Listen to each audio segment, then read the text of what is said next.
Our book for today is King Midas. Once upon a time there lived a king whose name was Midas. He loved gold so much that he would sit on his throne and count his gold coins just so he could enjoy the feel and sight of the precious yellow metal. There was only one thing King Midas loved more than gold, and that was his daughter Marigold. One morning when Marigold ran in from the garden and greeted him with beautiful flowers, he couldn't have been happier, except if the flowers had been made of gold.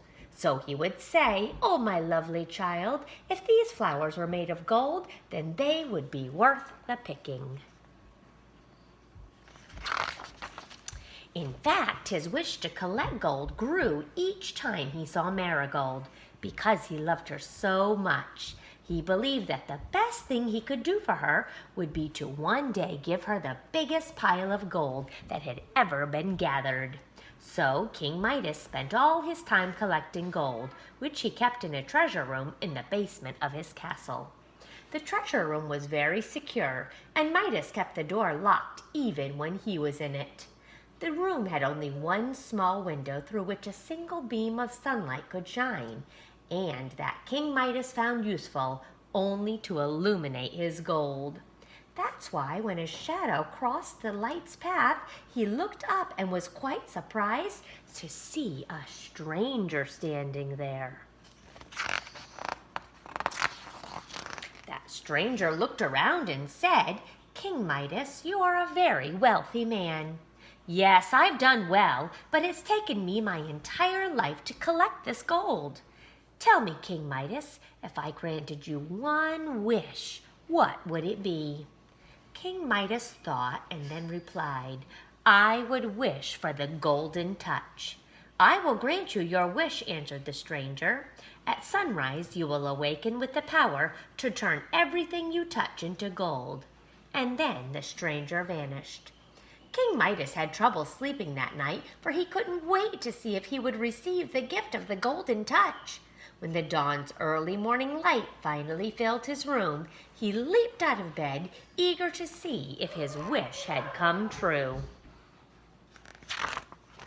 He walked around his bedroom, touching whatever was in his path, and each time, whatever he touched, his nightstand, bedpost, curtains, chair, all turned to gold. The stranger had indeed given him the golden touch. He felt such immense joy. Excited by his newfound power and the prospect of incredible wealth, King Midas left his royal chamber, determined to transform as much of the castle as possible into gold. As he descended the great staircase, the steps under his feet transmuted, and the balustrade sparkled yellow under his touch. He stepped out into his magnificent garden, where in earlier days he had planted hundreds of flowers. For before his love of gold, the king had loved flowers dearly. He went from bush to bush, making sure that he touched each and every flower, believing he was transforming them into something even more beautiful than ordinary flowers.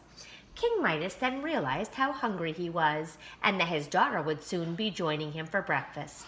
He went inside, ready to fill his hungry belly and enjoy his daughter's surprise at the new golden flowers.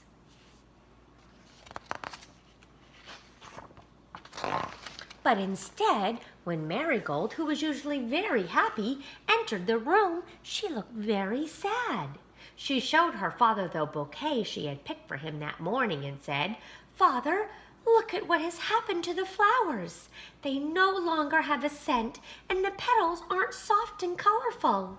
She began to cry. "But my little dear," replied the king, "this single gold flower is worth 1,000,000 ordinary flowers, and it will never wilt and wither away." "I don't care about that, father. It's not a real flower," sobbed Marigold. King Midas was ashamed to tell his daughter that he had been the one to transform the flowers. He felt very bad for having caused his daughter such disappointment. Midas was hungry and thought that a fine breakfast would help them feel better. "Sit down, my daughter, and enjoy this lovely meal." But just as King Midas tried to take a bite of bread, it turned into gold and hurt his teeth. When the king tried to quench his thirst with some water, the same thing happened to his goblet and the water in it. Seeing that her father looked frustrated, Marigold asked, "Father, what's wrong? You look so unhappy." But King Midas did not answer her question and instead told his daughter to enjoy her breakfast before it got cold. King Midas contemplated his situation.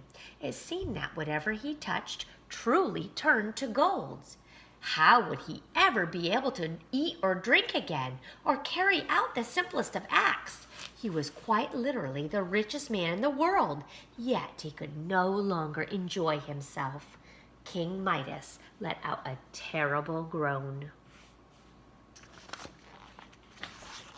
Meanwhile, poor Marigold was very worried about her father. She could no longer endure it, so she impulsively leaped out of her chair and ran to him, affectionately wrapping her arms around him. And without realizing it, because he found the gesture so comforting, King Midas hugged his daughter back, saying, "Oh, my precious, precious Marigold." But Marigold did not answer. King Midas looked down and saw his worst fear had come true. He had accidentally turned his sweet Marigold into gold.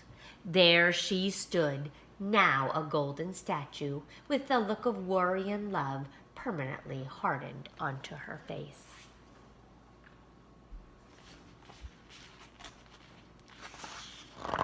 Midas now understood that this gift that had been bestowed upon him, this gift that was supposed to solve his troubles and bring him happiness, had instead taken away everything that was truly important and made him miserable. He used to jokingly tell his daughter that she was worth her weight in gold, and now that she was gold, he realized that nothing was really worth more than his little girl and the love they shared. As he stood over her, regretting his greed and wondering if there was any way that he could fix everything, he suddenly noticed there was someone in the room. It was the stranger who had given him the golden touch. "Hello, Midas. Are you pleased with the gift I gave you?" asked the stranger. Midas, who was filled with sorrow, replied, "No, I am miserable. I have realized that gold is not everything, and that I have lost all that I really care for."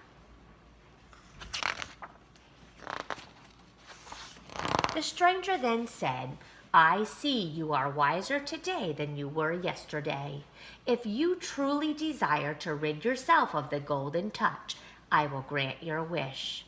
Midas nodded with his heart and listened closely. "This is what you must do," said the stranger. "Go to the river in your garden, jump in, and wash the golden touch off of your body. Then fill a pitcher and sprinkle the water on everything you wish to transform back to its original state."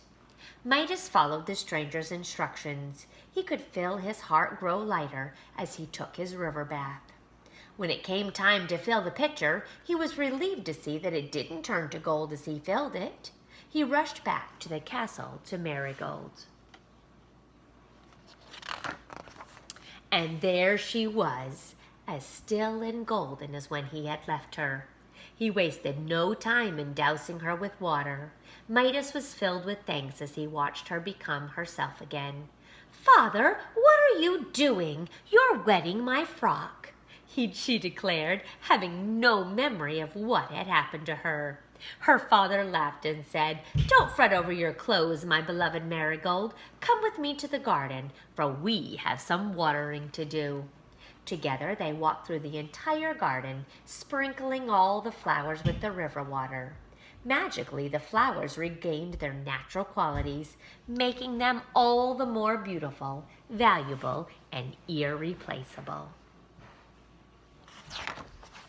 After their work was done, King Midas and Marigold sat on the throne together, and instead of counting gold coins, they enjoyed the sweet perfume of roses and each other's company. "Oh, Father, I've never been happier than I am right now," exclaimed Marigold. "Nor have I, my darling daughter. I've never been happier or felt richer than I do at this very moment." The end.